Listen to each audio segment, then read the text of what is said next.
Welcome to 1 TV news. ముందుగా bulletin లో headlines చూద్దాం.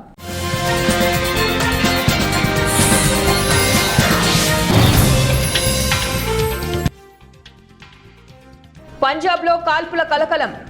ఆప్ నేత లక్కీ ఒబేరాయ్ దుర్మరణం.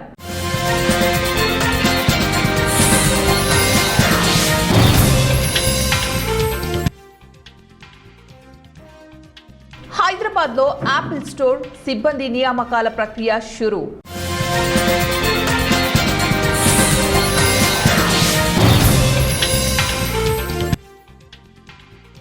దొంగ H1B వీసాలతో వచ్చి భారతీయులు మా నగరాన్ని ఆక్రమించుకున్నారు. అమెరికాలో H1B వీసాల వ్యవహారం ముదురుతోంది. ఫేక్ వీసాలతో వేలాది మంది భారతీయులు అమెరికాకు తరలి వెళ్తున్నారని ఆందోళన క్రమంగా వ్యాపిస్తోంది. కొత్త H1B వీసా దరఖాస్తులను తక్షణమే నిలిపివేయాలనే డిమాండ్ ఊపందుకుంటోంది. నకిలీ వీసాలతో భారతీయులు ఇక్కడికి వస్తూ ఉండటం పట్ల నిధులు, ఉద్యోగాలు అమెరికన్ వర్కర్లు, ప్రొఫెషనల్స్కు దక్కట్లేదనే భావన వ్యక్తమవుతోంది. దీనిపై ఇప్పటికే టెక్సాస్ స్టేట్ అనేక ఆంక్షలను విధించింది కూడా. ఇదే వ్యవహారం ఇప్పుడు తాజాగా టెక్సాస్లోని ఫ్రిస్కో సిటీ కౌన్సిల్ భేటీలో ప్రస్తావనకు వచ్చింది. స్థానికులు, భారత సంతతికి చెందిన పౌరుల మధ్య వాగ్వివాదానికి దారితీసింది.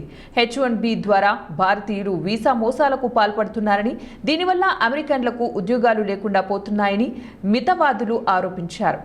ఫేక్ H1B వీసాల ద్వారా వచ్చిన భారతీయులు ఫ్రిస్కో సిటీ మొత్తాన్ని ఆక్రమించుకుంటున్నారంటూ ఆరోపణలు చేశారు.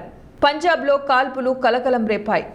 జలంధర్లో చోటు చేసుకున్న ఈ ఘటనలో ఆమ్ ఆద్మీ నాయకుడు లక్కీ ఒబేరాయ్ లక్ష్యంగా కాల్పులు జరిగినట్లు తెలుస్తోంది. తీవ్రంగా గాయపడిన ఒబేరాయ్ పరిస్థితి విషమించడంతో ప్రాణాలు కోల్పోయారు.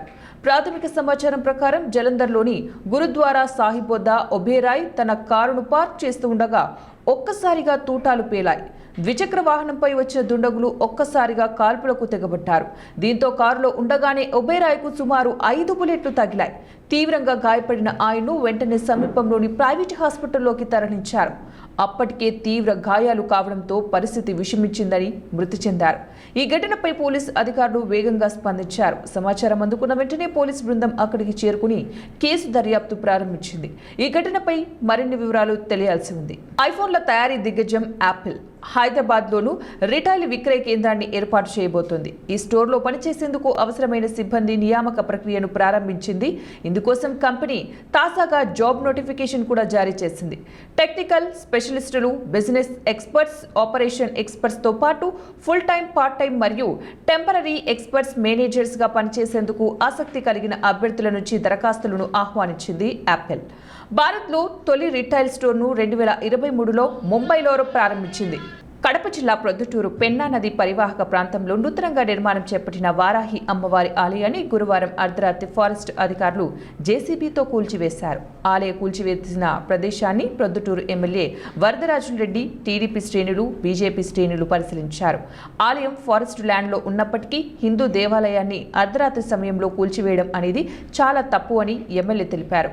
ఆలయం కూల్చివేసిన ప్రదేశంలోనే తిరిగి నూతన ఆలయ నిర్మాణాన్ని చేయడానికి తన సహాయ సహకారాలు అందిస్తానని, భవిష్యత్తు కాలంలో అధికారుల వలన ఇబ్బందులు కలగకుండా చూస్తానని ఎమ్మెల్యే వరదరాజులరెడ్డి హామీ ఇచ్చారు.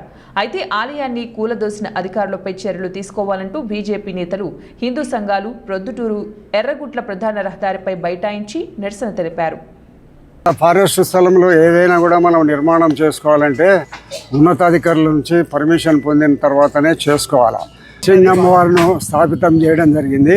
ఇక్కడ ఫారెస్ట్ డిపార్ట్మెంట్ వారు స్థలంలో ఇది జరుగుతుందని ప్రొద్దుటూరుకి సంబంధించిన ఫారెస్ట్ డిపార్ట్మెంట్ వారు ఉన్నతాధికారులకు వాళ్ళు ఇక్కడ ఒక టెంపుల్ మనతో పర్మిషన్ లేకుండా జరుగుతుందని వాళ్ళు ఉన్నతాధికారులకు చెప్పినారు. ఉన్నతాధికారులు ఈ టెంపుల్ను మీరు దాన్ని ఆపేసేయండి అని చెప్పినారు. ఆపేసే దాంట్లో భాగంగా వాళ్ళకి వీళ్ళకు మిస్అండర్స్టాండింగ్ వచ్చిన కారణంగా వాళ్ళు వచ్చి పడగొట్టడం జరిగింది. ఈ పడగొట్టిన దేవాలయం హిందూ దేవాలయాన్ని పడగొట్టడం అనేది తప్పు. ఎక్కడైనా కూడా చాలా ఫారెస్టు అన్యాక్రాంతమైన సందర్భంగా ఒక భక్తులకు ఉపయోగపడే ఒక టెంపుల్ను ఇక్కడ నిర్మాణం చేస్తానే దాన్ని వాళ్ళు ఉన్న ఫలంగా పడగొట్టడం అనేది కరెక్ట్ కాదు. కాబట్టి ఇప్పుడు ఈ పడిపోయిన దేవాలయాన్ని మళ్ళీ పునర్నిర్మాణం చేసేదానికి మా అందరి సహాయ సహకారాలు వస్తాయి. భవిష్యత్తులో ఇలాంటి ఎలాంటి ఫారెస్ట్ డిపార్ట్మెంట్ వాళ్ళతో కానీ ఇతరుల అధికారులతో కానీ ఎలాంటి ఇబ్బంది లేకుండా దీన్ని పునరుద్ధరించడం జరుగుతుంది. కేంద్రంలో రాష్ట్రంలోని బీజేపీ ప్రభుత్వం మూడోసారి అధికారంలోకి వచ్చిన తర్వాత కార్పొరేట్ ఎజెండాను మరింత నిర్దాక్షిణ్యంగా అమలు జరుపుతున్నారని 2025 నవంబర్ 21 నుంచి 4 కార్మిక రోడ్లను అమలు చేయాలని పూనుకోవడాన్ని నిరసిస్తూ ఫిబ్రవరి 12న కేంద్ర కార్మిక సంఘాల ఆధ్వర్యంలో తలపెట్టిన దేశవ్యాప్త సార్వత్రిక సమ్మెను విజయవంతం చేయాలని ఏఐటీయూసీ జిల్లా ప్రధాన కార్యదర్శి సాంబశివ కోరారు. పుంగనూరు పట్టణంలో ఏఐటీయూసీ ఆధ్వర్యంలో సమ్మె కరపత్రాలు విడుదల చేశారు. ఈ సందర్భంగా సాంబశివ మాట్లాడుతూ కార్మికులు పోరాడి అనేక త్యాగాలు చేసి సాధించుకున్న హక్కులన్నింటినీ రద్దు చేయాలని మోడీ భావించారని, రాజ్యాంగ స్ఫూర్తిని, సుప్రీంకోర్టు తీర్పులను, ఇంటర్నేషనల్ లేబర్ ఆర్గనైజేషన్ మార్గదర్శకాలన్నింటినీ భూస్థాపితం చేయాలని మోడీ ప్రభుత్వం చేస్తోందన్నారు. కార్మికుల్ని కట్టుబానిసలుగా మార్చాలనుకున్నారు. 4 కార్మిక రోడ్ల అమలు ప్రాథమిక హక్కులన్నింటినీ సవాలుగా మారనున్నది. కార్మిక రోడ్లు అమలులోకి వస్తే 8 గంటల పనిదినం, కనీస వేతనాలు, సామాజిక భద్రత, సంఘం పెట్టుకునే హక్కు, సంఘాల రిజిస్ట్రేషన్లు, సంఘాల గుర్తింపు, సమిష్టి బేరసారాల హక్కు, సమ్మె హక్కు, ఆందోళన చేసే హక్కు అన్నీ తీవ్రమైన ప్రమాదంలో పడిపోతాయన్నారు. అయినా కూడా కేంద్రంలో పాలక ప్రభుత్వాలు కార్మిక సమస్యలు ఏమాత్రం కూడా పట్టించుకోకుండా కార్పొరేట్ అనుకూలటువంటి విధానాలను అవలంబిస్తూ కార్మికులు ఇబ్బంది పెట్టే కార్యక్రమాలు చేస్తా ఉన్నారు. కార్మిక వర్గం ఎన్నో ఏళ్లుగా పోరాడి సాధించుకున్నటువంటి 44 కార్మిక చట్టాలలో 29 కార్మిక చట్టాలు రద్దు చేసి వాటి స్థానంలో 4 లేబర్ కోడ్ తేవడం జరిగింది. ఈ దేశంలో 4 లేబర్ కోడ్స్ అమలైతే కనీస వేతనం ఉండదు, ఉద్యోగ భద్రత ఉండదు, సమ్మె చేసేటువంటి హక్కు ఉండదు, బేరసారాలు హక్కులు పోతాయి. కాబట్టి కార్మిక వర్గం అంతా కూడా పూర్తిగా దెబ్బతింటాది. కార్పొరేట్ శక్తికి అనుకూలంగా కార్మిక వర్గాన్ని దెబ్బతీయడానికి ఈ 4 కోడ్స్ తెచ్చారని చెప్పి ప్రధానంగా ఈ 4 కోడ్లు రద్దు చేయాలని చెప్పి సమ్మె నిర్వహిస్తా ఉన్నాం. పుంగనూరు పట్టణంలో ఉన్నటువంటి శ్రమజీవులు, కార్మికులు, రైతులు, వ్యవసాయ కూలీలు, పరిసర ప్రాంతాల్లో ఉన్నటువంటి శ్రమజీవులు, కార్మికులు పెద్ద ఎత్తున ఫిబ్రవరి 12వ తేదీన జరుగుతున్నటువంటి సార్వత్రిక సమ్మెలో కలిసిమెలిసి సమ్మెలో పాల్గొని ఈ పుంగనూరు పట్టణంలో సమ్మెను విజయవంతం చేయాలని చెప్పి కార్మిక వర్గానికి అప్పీల్ చేస్తా ఉన్నాం. కూటమి శ్రేణుల ఆధ్వర్యంలో తెలుగుదేశం పార్టీ ప్రముఖ నేత Pileru RTC depot employees union గౌరవ అధ్యక్షులు కొత్తపల్లి శ్రీనాథ్ రెడ్డి పుట్టినరోజు వేడుకలను అన్నమయ్య జిల్లా పీలేరు పట్టణం 4 రోడ్ల కూడలిలో అంగరంగ వైభవంగా జరిగాయి. ప్రజాప్రతినిధులు, కూటమి శ్రేణులు, నాయకులు, కార్యకర్తలు, అభిమానులు పెద్ద సంఖ్యలో గజమాలతో అభినందించి కేక్ కట్ చేసి ఆయనకు ఘనంగా పుట్టినరోజు శుభాకాంక్షలు తెలిపారు. ఈ కార్యక్రమం బొమ్మల జగదీష్ అధ్యక్షతన నిర్వహించారు. ఈ సందర్భంగా వారు మాట్లాడుతూ తెలుగుదేశం పార్టీలో ఉంటూ అతి తక్కువ కాలంలోనే ఒక ప్రముఖ నేతగా ఎదిగి ఎంప్లాయీస్ యూనియన్ గౌరవ అధ్యక్షులుగా సంఘాన్ని నడుపుతూ వారి సమస్యలకు పరిష్కార మార్గం చూపిస్తూ అందరికీ దగ్గర కావడం హర్షించదగ్గ విషయమన్నారు.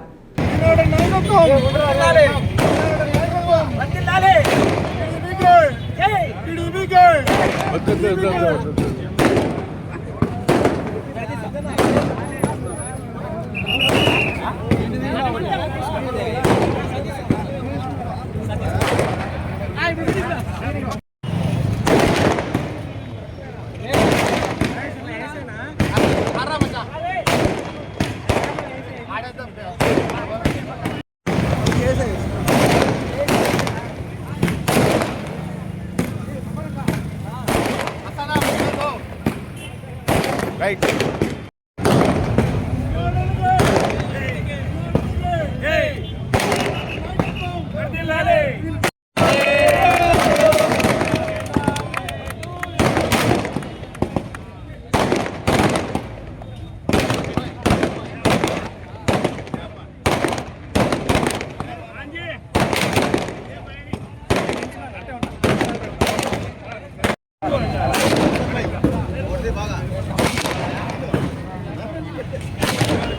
సతీష్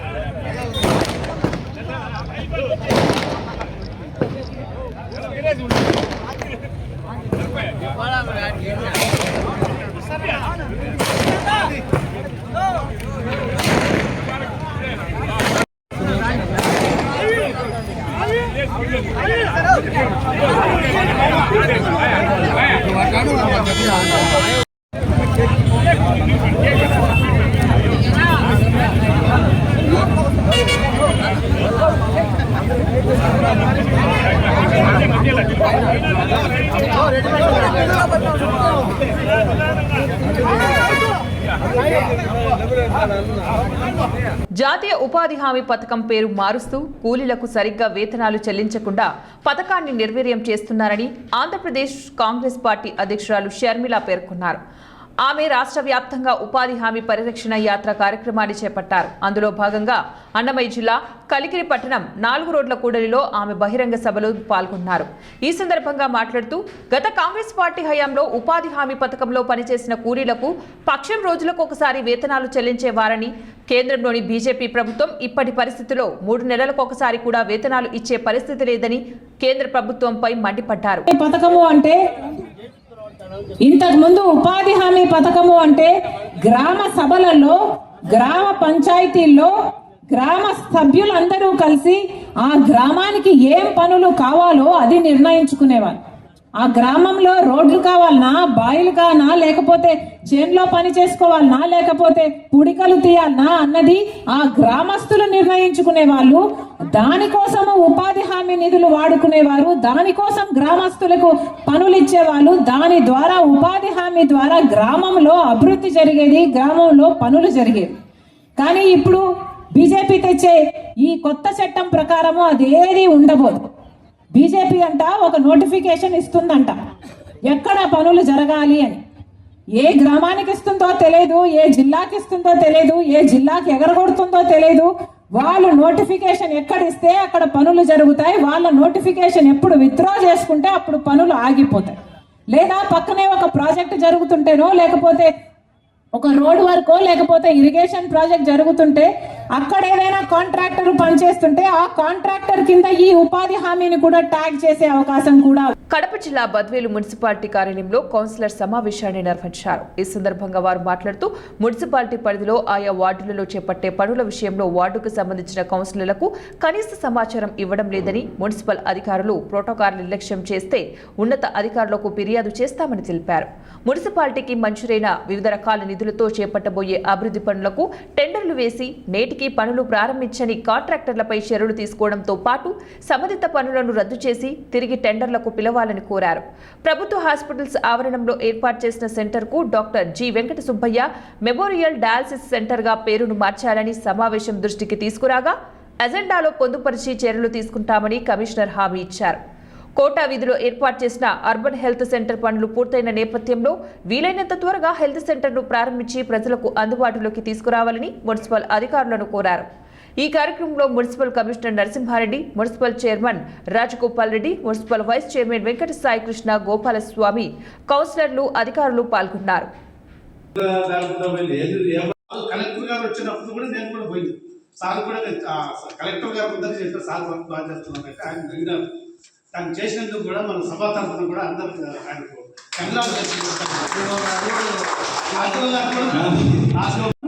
కొంచెం దూరంగా పెట్టుకోండి. మాది 5వ వార్డు. ఎవరో బాబు నిన్న 2 రోడ్లు ఉండేవి, ఇప్పటికి 4 మాటలు చెప్పిన. ఇది 5వసారి.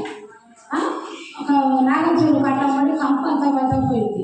ఈ 2 పనులు మీరు చేయాలయ్యా, మాకు పట్టించుకోవడమే లేదు. మేము చెప్పి 4 మాటలు 5వసారి. దానికి ఏమాత్రం చేసుకుంటారో చేసుకొని మాకు జవాబు చెప్పండి. ఇప్పుడు ఎందుకు వాళ్ళు అడుగుతారు పోతారు, వాళ్ళు అడుగుతారు పోతారు అని మీరు అనుకుంటారు. మమ్మల్ని ఏమంటే మీరు మీటింగ్కి పోతారు, నేను చెప్పిందా లేదా అని. ఇప్పుడు 2 మనుషులు కూర్చొని ఒకరికి కాపీ ఇచ్చి ఒకరికి కాపీ ఇవ్వకుంటే ఏమనుకుంటారు? ఈ వాళ్ళు ఈ పక్క రోడ్డు ఉంటే ఈ పక్క లేకపోయా వాళ్ళు ఏమంటారు? మీరు అర్థం చేసుకోండి, మీరు గుర్తు చేసుకోండి.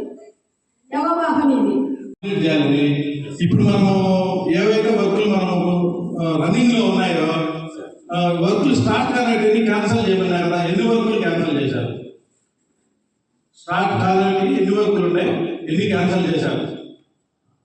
ఆల్మోస్ట్ 50% అయితే చేసింటారు. ఏదో భయమో నేమో నాకు తెలియదు. వద్దు, జరుపుతాము గౌరవం కోసమైనా కూడా. లాస్ట్ ఏదైనా ఉంటే మీరు ఈ లోపల నాకు అన్ని వరకు స్టార్ట్ అవ్వాలి. ఇది మా టార్గెట్. ఎక్కడ కూడా ఆపేదానికి లేదు. కమిషనర్ గారికి అంబేద్కర్ భవన్ ఉంది ఇక్కడ ఒక 2 lakhs మనము జనరల్ ఫండ్ పెట్టి అక్కడ బోరు మోటార్ వాటర్ సప్లై లేదు, చాలా ఇబ్బందిగా ఉంది. కొంచెం మనం అట్లా వదిలేస్తా వస్తే ఏమైందంటే అది ముక్కలు వెళ్ళిపోతుంది, కనుకోబోతుంది.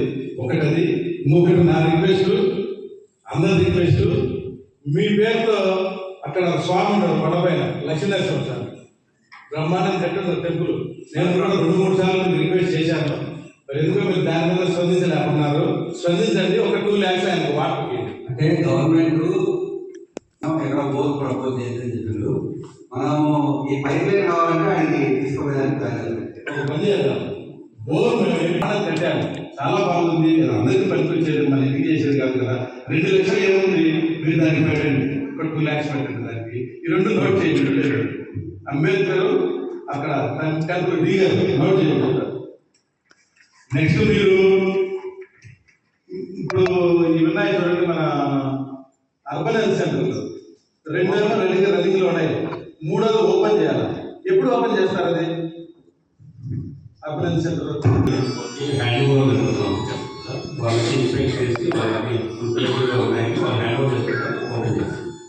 ఓపెన్ చేసేటప్పుడు ఖచ్చితంగా ఇక్కడే ఆ బెడ్లో డయాలసిస్ చేసుకోబోతున్నారు.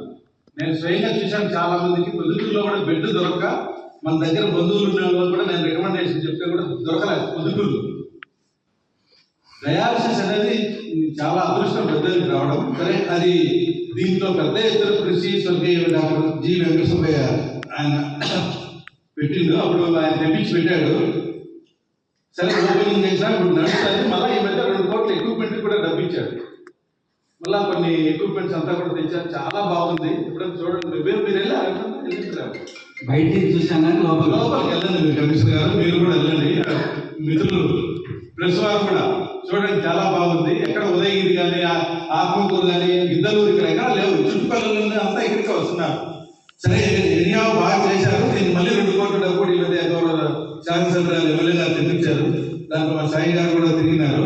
దీనికి ఆల్రెడీ నేమ్ మెన్షన్ చేశారు. అక్కడ ఆ గోడ పైన ఉంది స్వర్గీయ doctor G Venkateswaraiah dialysis centre ఉంది. దానికి అదే నామకరణము మన మున్సిపాలిటీలో అప్రూవల్ ఇవ్వాలా, మనం ఇస్తున్నామని చెప్పి మీకు ఒక లెటర్ ఇస్తున్నాను. దీన్ని తీసుకోండి మీరు. ఇంకొకటి దీంట్లో కూడా వచ్చిన రిక్వెస్ట్ కూడా ప్రకారం 33 కోట్లు దాదాపు మద్దతుకు వస్తుందా? ఖమ్మం జిల్లా కల్లూరు మున్సిపాలిటీ పరిధిలో 16వ వార్డు అభివృద్ధి కొరకే స్వతంత్ర అభ్యర్థిగా పోటీ చేస్తున్నానని, ఎన్నికల్లో కేటాయించిన ఎయిర్ కండిషన్ గుర్తుపై ఓటు వేసి అత్యధిక మెజార్టీతో గెలిపించాలని ఉబ్బన రాంబాబు కోరారు. ఈ సందర్భంగా రాంబాబు మాట్లాడుతూ 16వ వార్డులో ఇంటింటికి తిరుగుతూ ఓటర్లు కలుసుకుని ఓట్ల అభ్యర్థించారు. 2003 నుంచి కాంగ్రెస్ పార్టీలోనే ఉంటున్నానని, 2023 అసెంబ్లీ ఎన్నికల్లో స్థానిక ఎమ్మెల్యే మట్టా రాగమయ్యి దయానంద్ గెలుపు కోసం విశేషంగా కృషి చేశానని తెలిపారు. ఏం జరిగిందో తెలియదు కానీ టికెట్ రాకపోవడం ఒకంత బాధకు గురై ఆశ్చర్యానికి లోనైనట్లు ఆవేదన వ్యక్తం చేశారు. ప్రజా సమస్యల పరిష్కారమే లక్ష్యంగా స్వతంత్ర అభ్యర్థిగా 16వ వార్డులో బరిలో ఉన్నానని అన్నారు. నేను పోటీ చేస్తున్నాను. నేను కాంగ్రెస్ పార్టీలో అసెంబ్లీ ఎలక్షన్లప్పుడు, ఎంపీ ఎలక్షన్లప్పుడు బాగా కష్టపడి తిరిగాను. కానీ సీట్ రాకపోవడం వల్ల నేను స్వతంత్ర అభ్యర్థిగా పోటీ చేసుకున్నాను. మరి ఇక కల్లూరు మున్సిపాలిటీలో మా యొక్క 16వ వార్డులో చూసినట్లయితే ముఖ్యంగా డ్రైనేజీ సమస్య బాగా ఉంది. ఆ యొక్క డ్రైనేజీ సమస్యను నేను అందరి ఎమ్మెల్యే గారి దృష్టి కూడా తీసుకెళ్ళడం జరిగింది. మరి అందరూ కూడా ఇక మున్సిపాలిటీ ఎలక్షన్లో 16వ వార్డు సభ్యుడిగా మీ అందరూ సహృదయంతో నన్ను గెలిపిస్తే ఇక డ్రైనేజీ సమస్య లేకుండా నేను చేస్తాను. అలాగే ఇంకా ముందు స్కూల్లో, ప్రభుత్వ స్కూల్లో చదువుకునే పిల్లలందరికీ కూడా బ్యాగులు, పుస్తకాలు, పెన్నులు కూడా పంచిపెడతాను. అలాగే ఏదైతే లైట్స్, విద్యుత్ లైట్లు ఏమన్నా ప్రాబ్లమ్స్ ఉన్నా కానీ వారం డ్రైనేజీ శుభ్రం చేయడం, బ్లీచింగ్ చల్లించడం కూడా నేను చేయాలని ఆశతో ఉన్నాను. తర్వాత ఇంకా ఎన్నో మంచి పథకాల్లో ఇక 16వ వార్డుని ఉన్నతమైన స్థానానికి తీసుకెళ్ళి ఒక గొప్ప మున్సిపాలిటీలో ఒక గొప్ప వార్డుగా నిలిచిపెట్టాలని నా కోరిక. అలాగే ఇక మున్సిపాలిటీ ద్వారా కానీ, ప్రభుత్వం ద్వారా కానీ ఏమైనా సంక్షేమ పథకాలు వచ్చినట్లయితే ప్రతి ఒక్క నిరుపేదకి అందే విధంగా చేయటమే నేను సంకల్పంగా భావించి ఈ ఎలక్షన్లో ముందుకు సాగటం జరుగుతుంది. దయచేసి అందరూ కూడా ఈ యొక్క సదవకాశాన్ని నాకు ఇచ్చి మీ అందరికి కూడా సేవ చేసుకునే భాగ్యాన్ని నాకు ఇవ్వాలని ప్రతి ఒక్క ఓటర్ మహాశయాలని వేడుకుంటున్నాను. నా యొక్క గుర్తు ఏసీ గుర్తు. అందరూ కూడా ఏసీ గుర్తుపై వేసి, సీరియల్ నెంబర్ 4, ఆ యొక్క ఏసీ గుర్తుపై వేసి నన్ను గెలిపించండి. ప్రతి ఒక్కరు కూడా మీ యొక్క కుటుంబంలో ఒక సభ్యుడిగా నేను ఉంటూ ప్రతి ఒక్క సమస్యని కూడా నేను తీసివేసే విధంగా నా యొక్క అనుదినము కూడా నా యొక్క సేవలో ముందుకు సాగే విధంగా మీ అందరికి సహాయంగా ఉంటానని నేను వేడుకుంటున్నాను. బులెటిన్ ముగించే ముందు మరోసారి హెడ్లైన్స్.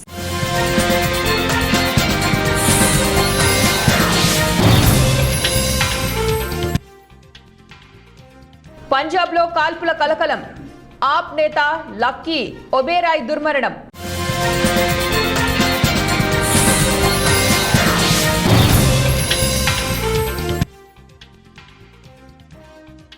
హైదరాబాద్లో యాపిల్ స్టోర్ సిబ్బంది నియామకాల ప్రక్రియ షురూ.